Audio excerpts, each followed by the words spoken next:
asistentes a este seminario dedicado en esta ocasión a los residuos.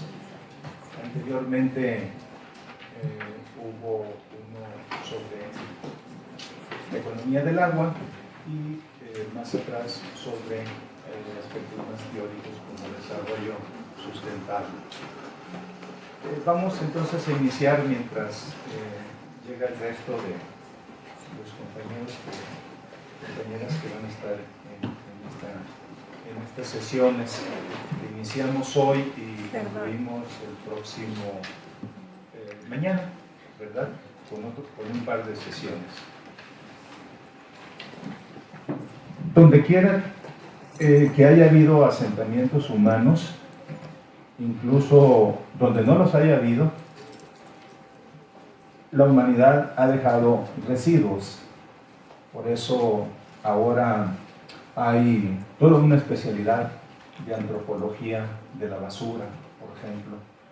O como en el pasado, cuando no teníamos cuentas públicas, estadísticas confiables o diversas, heterogéneas sobre aspectos muy relevantes, los sociólogos se dedicaban a analizar en diferentes barrios, colonias de las grandes ciudades, el análisis de la basura para hacer una inferencia sobre la condición económica de las personas que vivían en esos asentamientos. Entonces, de allí que tenga explicación entre ustedes, muchos de ustedes especialistas, que uno es lo que tira, ¿no? Una analogía de otras muchas comparaciones que se hacen en la vida cotidiana. La basura se apila al lado de los caminos, tiraderos de basura plagan la campiña y crecientes flujos de aguas negras se descargan en arroyos y ríos por encima de la superficie terrestre, en la atmósfera y más allá. Ya nos lo precisará precisamente una especialista, ¿verdad?, que nos trae el tema de basura espacial, simplemente para ir dimensionando el problema. Miles de fragmentos entonces de naves espaciales muertas y escombros de colisiones flotan en el espacio. Aun cuando las estadísticas necesitan ser actualizadas, indican que el ciudadano occidental promedio genera aproximadamente 600 kilogramos de basura municipal o de desechos urbanos al año, y esto es únicamente la porción de residuos más obvia que la sociedad moderna desecha. En adición, tanto los países desarrollados como aquellos en desarrollo generan vastas cantidades de escombros, efluentes industriales, cascajo minero. Por cierto, hay no la anécdota, por supuesto, digamos, infundada, de que un anillo de bodas de un metal precioso determinado genera como 12 toneladas de cascajo, ¿no? Es una apreciación, digamos, empírica de tiempos pasados. Lo cual, por cierto, no debe de disuadir, ¿verdad?, matrimonios, digamos, que tengan ese tipo de mecanismos para formalizar una relación, pero quizás sí para también modificar ese tipo de hábitos, ¿no?, de relacionamientos que no atraviesen por un, digamos, no lo voy a calificar, voy a decir simplemente objeto que formalice una relación, ¿no? Iba a decir fetiche o algo así, pero sería muy atrevido de mi parte. Entonces, el asunto pues es que residuos de aguas residuales y residuos agrícolas, etcétera, se acumulan. La basura es un problema universal, pero hasta hace muy poco era un tema poco estudiado y mal entendido. Aquí creo que tendremos con brillantes expositoras y expositores constatar qué tanto el conocimiento del tema se ha desarrollado. Y mal entendido y poco, digamos, estudiado, porque en la academia muchas veces partimos de la premisa de que todo lo que esté fuera de la vista debe estar fuera de la mente nuestra. Hasta ahora nadie sabe cuánto residuo genera el mundo o qué hace con él, ¿sí? Pero la ignorancia de promedio de nosotros pues engendra evidentemente mayor temor, mayor percepción de riesgos con la acumulación de los residuos en general. En muchos países avanzados y en la mayoría de los países pobres existen solo registros estadísticos parciales en el mejor de los casos. Esto puede de alguna manera explicarse porque por definición el residuo es algo, entrecomillado, que su propietario ya no quiere y no tiene interés por ello, lo cual evidentemente ha cambiado sobre el tiempo. La basura puede provocar todo tipo de problemas. Algunas veces emana malos olores, atrae alimañas y hace antiestético el paisaje, pero más seriamente, la basura arroja químicos riesgosos en el suelo y en el agua o en el aire cuando se quema. Es la fuente de aproximadamente 5% de los gases de efecto invernadero. La estadística es dinámica. Probablemente se constate que es mayor a esta cifra que yo tengo y que es un poco obsoleta, sin incluir el metano generado por líquidos animales y otras formas de residuos agrícolas. Los residuos alcanzan formas realmente graves de desperdicio industrial, tales como aquel derivado de combustible nuclear para el cual no hay universalmente un método aceptable para su disposición. Pero también los desperdicios, por eso hay la presencia aquí, digamos, de micro, de pequeños empresarios, representa una oportunidad o ha llegado a representar una línea de negocios, digamos, una oportunidad de inversión en un sentido más amplio. Es decir, volverse un recurso económico, algo que casi ancestralmente considerábamos sin, digamos, un valor de uso, mucho menos valor de cambio. El monto de residuos que los países generan tienden a crecer en tándem con sus economías y especialmente con sus tasas de urbanización. Gran parte de él se incinera para la generación eléctrica, nuevas tecnologías que los transforman en fertilizantes, químicos o combustibles están ahora en ebullición. Visionarios ven un futuro en el que la basura de los hogares y el estiércol líquido pudiera proveer los combustibles requeridos para viviendas y automóviles, prescindiendo de los combustibles fósiles o de los derivados de los, digamos, fuentes fósiles de energía. Otros imaginan un mundo sin residuos en que la basura es sistemáticamente reciclada. No obstante, el debate perdura. ¿Es el reciclaje la única manera de salvar el planeta? ¿O constituye, como algunos críticos de quienes consideran opuesto, pues dice, es un desperdicio oneroso del tiempo de la humanidad? Hasta la gran recesión mundial, ya desde nuestra perspectiva económica, 2008, 2009, los puntos de vista del reciclaje, hasta antes de ese evento, se esparcían rápidamente. Los empresarios prácticamente hacían cola para hurgar en la basura por cualquier cosa que pudiera reciclarse.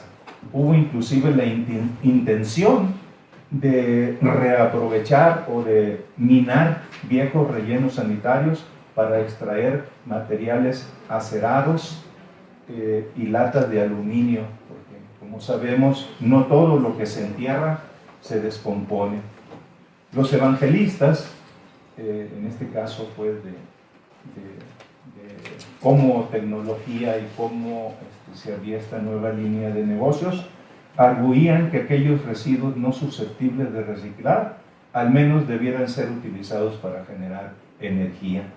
Por cierto, la innovación tecnológica que afortunadamente se desplazó desde los rellenos sanitarios a cubrir las otras dos etapas que se consideran que pues son de las tres únicas que se pueden hacer con los residuos, me refiero a incineración y a reciclaje.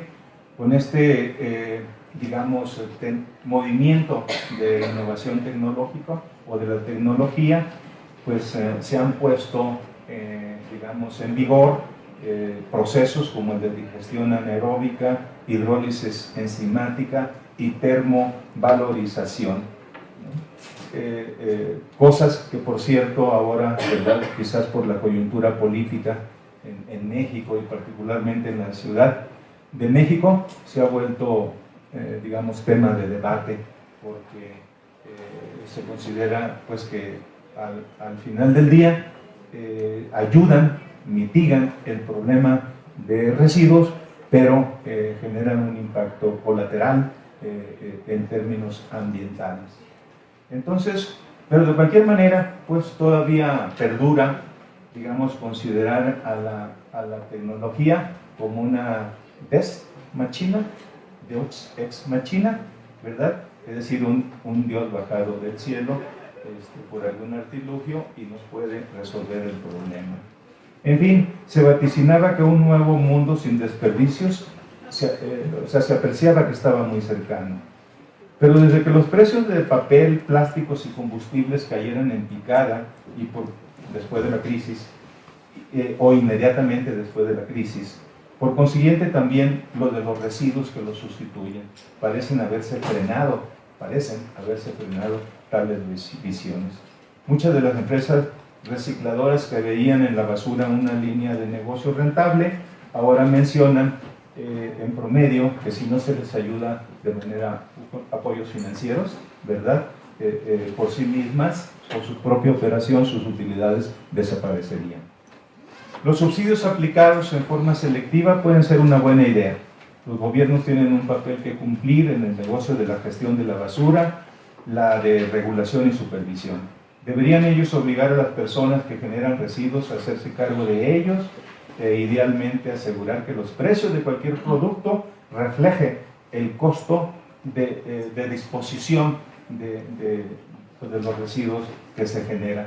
Como saben, son debates abiertos y no hay, digamos, fuertes consensos sobre estos temas. De cualquier manera, se considera que si el precio incorporara también algún elemento para la disposición de los residuos, ayudaría a señalizar, si le damos ese poder a los precios de los productos, ¿no?, que es, pues, particularmente de aquellos que son difíciles de deshacerse, los consumidores enviarían a los productores, pues, señales hacia dónde también los procesos productivos deberían orientarse. En relación al reciclaje, es inútil, digamos, urgir a las personas a que reciclen cosas si no ven a compradores. Es decir, de alguna forma los hábitos de consumo, se dice, y en la microeconomía es un principio bien establecido, los hábitos de consumo son muy difíciles de cambiar, aún a costa de nuestro bolsillo. Entonces, también es muy determinante de dónde proviene el bien final de consumo, pues, que vamos a hacer uso. Entonces, hay también un aspecto cultural implicado en esto. En países más pobres, de hecho, no tienen reglas de todo, o si las tienen, fallan en hacerlas cumplir. En los países desarrollados frecuentemente son inconsistentes, demasiado estrictos para algún tipo de residuos y preocupantemente laxos sobre otras. Estos también países son proclives a imponer objetivos e impuestos arbitrarios. En relación al reciclaje, ya lo comenté, simplemente diría que lo último en disposición de residuos es acometer el problema, el gran desafío de atacar el problema en sus fuentes, es decir, reducir la generación o la producción de residuos. El presente seminario sostiene como premisa que en general los residuos están siendo hoy mejor administrados que antes, en que el problema se subestimaba. La industria relacionada se está volviendo más eficiente y que la contaminación que genera su transformación está siendo cada vez más puesta bajo control. En algunas partes del mundo, incluso la estadística muestra que se generan menos volumen de residuos. Pero el progreso en esta perspectiva es demasiado lento porque sobre todo cuando interviene la clase política, digamos, o los gobiernos que intentan influir sobre qué desechamos y qué retenemos para reciclar, pues frecuentemente se generan situaciones un tanto, digamos, confusas o desordenadas. Señor director, muchas gracias por acompañarnos en este seminario organizado por Tántalos. Tántalos nace de un proyecto PAPIME, de GAPA. Todos los que estamos en la UNAM sabemos lo que eso significa, ¿no? En cuyo marco, señor director, pues se va a exponer una conferencia inaugural, ¿verdad?, por la doctora Rosillo. Se van a discutir 12 ponencias, presentarlas y discutir, y se culmina con la lectura de una glosa de los principales planteamientos y conclusiones del seminario. En su oportunidad le haremos llegar esa minuta, digamos, esa relatoría. Nuestro director, debo decirles que él es especialista en temas de economía ambiental y ecológica, y quizás si el escritorio no lo reclamara, permanecería acá con nosotros y seguramente se hubiera comprometido con una ponencia, ¿verdad? Debo decirles también que una universitaria, estamos en la UNAM, ¿verdad?, donde hacemos cosas maravillosas, más allá de las restricciones presupuestarias, o sea, demostramos que académicos pobres podemos hacer buena academia y buena externalización de del virtuosismo, en este caso, de nuestros estudiantes. Entonces estará acá amenizando el cierre de nuestras actividades con nada más el himno de la alegría, algo, ¿verdad?, que también en un marco social y económico en que vivimos, pues muy pertinente. Asimismo, señor director, consideramos habrá también muchas oportunidades para que de los 60 y pico, ¿no?, asistentes, actualízame por favor, 72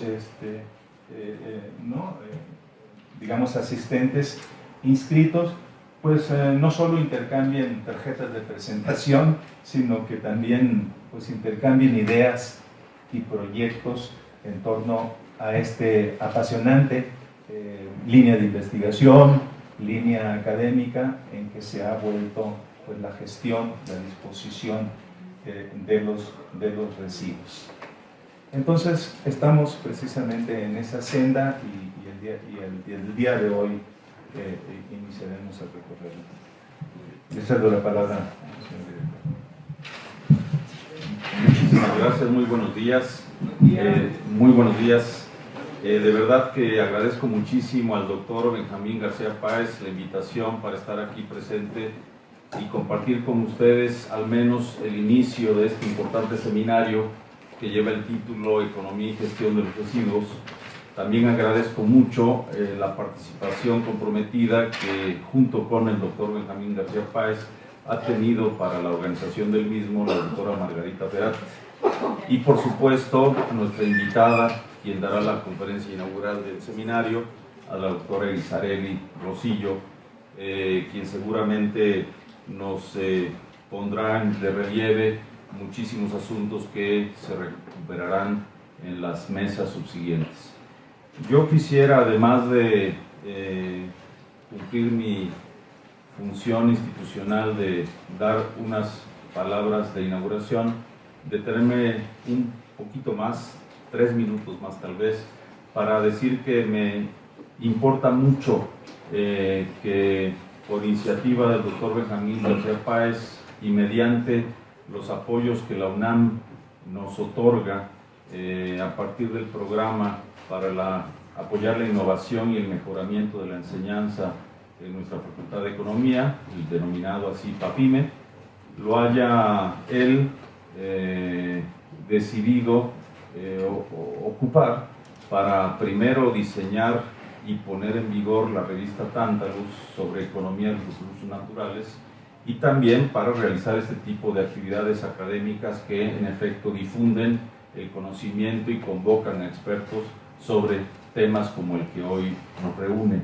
Es muy importante que los economistas, otros expertos también, por supuesto, necesitamos de todos, ya se dijo, antropólogos, ingenieros, por supuesto, abogados, sociólogos, de todos, perdón, agrónomos, pero me centro en economistas porque los economistas debemos ser no solo más sensibles a estos problemas inaplazables de gestión urbana, metropolitana y ambiental de los residuos, sino que nuestra disciplina nos ofrece oportunidades verdaderamente importantes para repensar las decisiones de inversión, producción, consumo, distribución, localización de actividades, conectividad de mercados, financiamiento de los mismos, procesos que se eligen para hacer de manera explícita y creciente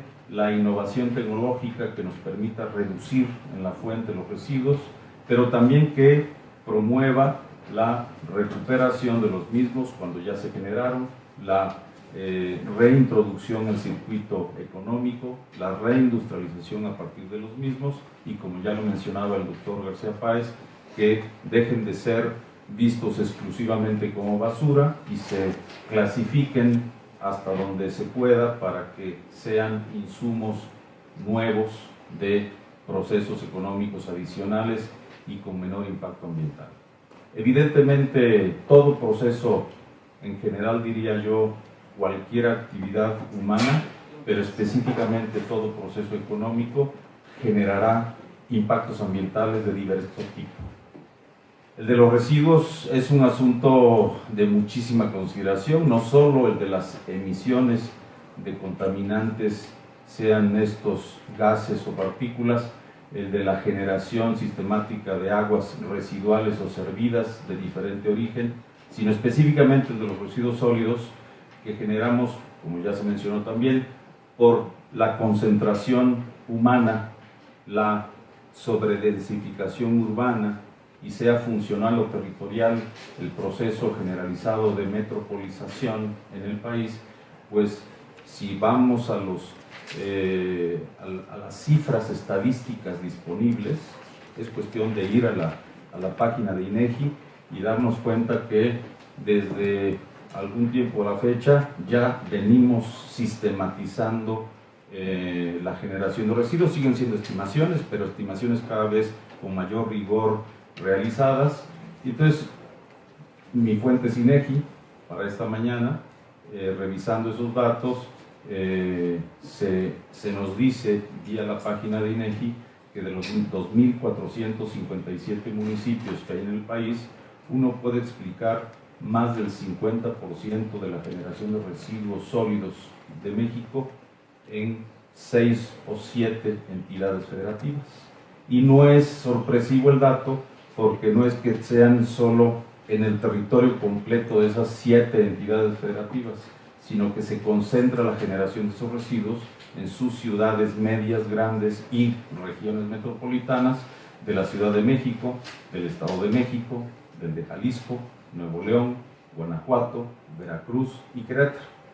Entonces, en estas 7 entidades federativas, no que las demás no generen nada, pero en estas 7 sus ciudades y zonas metropolitanas representamos más o menos el 50% del problema nacional. Entonces, mi parecer es que si en este seminario, como estoy seguro que así será, porque ya le eché una muy buena mirada a las diferentes sesiones y los nombres o títulos de las ponencias que estarán presentándose aquí, seguramente tendremos información específica por sectores, pero también por algunas regiones, incluso por experiencias internacionales que serán presentadas acá, para pensar juntos cómo hacer una mejor política, no solo una mejor política ambiental para un manejo adecuado de los residuos, porque eso es seguir pensando al final del proceso, al final del tubo, sino una política económica que evite la generación de más toneladas de residuos que fomente la reincorporación de los que ya se generaron y por lo tanto, en efecto, como ya se planteó, es una discusión entre economistas de precios, de impuestos, de incentivos, desincentivos y también identificar cuáles han sido las experiencias valiosas, unas con éxito y otras no tanto, pero valiosas como experiencias asociadas a sistemas de depósito-reembolso, sistemas de depósito-devolución, sistemas de utilización para generar electricidad base metano. Me parece que si uno se toma muy en serio los escenarios ya construidos de futuro posible asociados a cambio climático, uno podría discutir al menos de manera informada, antes de tomar la decisión explícita para que sea general en todas las ciudades y zonas metropolitanas, de la utilización de energía base metano en todas nuestras zonas metropolitanas del país, en las 59. Y así podríamos ahorrar gas, que lo quemamos para generar esta energía, ahorraríamos evidentemente esas emisiones atadas a el número de millones de metros cúbicos o de unidades de energía fósil que quemamos para la generación de esos megawatt hora, día, mes, año, etc. Y entonces entraríamos al menos en un piso de discusión de alternativas. Por la experiencia acumulada que tengo, no solo como académico, sino como ex funcionario público federal y de la Ciudad de México, podría decir que hay estimaciones serias de la viabilidad tecnológica de ese uso energético base metano, de la viabilidad financiera por la acumulación de los residuos ya existentes en los rellenos sanitarios, por el beneficio ambiental neto que generaría eso para evitar toneladas de dióxido de carbono equivalente emanados en esas atmósferas, y 4, por los beneficios sociales netos que generaría ese tipo de acciones. Entonces, por todas estas razones, de verdad que muchas felicidades, Benjamín, Margarita, muchísimas gracias, doctor Rosillo, y les agradezco también mucho a ustedes el que estén aquí presentes para pues, discutir todo lo que se plantee en este seminario. Me van a disculpar, pero justamente por las razones que ya dijo Benjamín, yo podré acompañarles con muchísimo gusto hasta las 12:25, de ahí tendré que salir pitando, pero no es falta de interés, sino, pues sí, tengo que atender otros asuntos, pero con mucho gusto e interés estaré aquí atento a lo que nos diga la doctora Rosillo.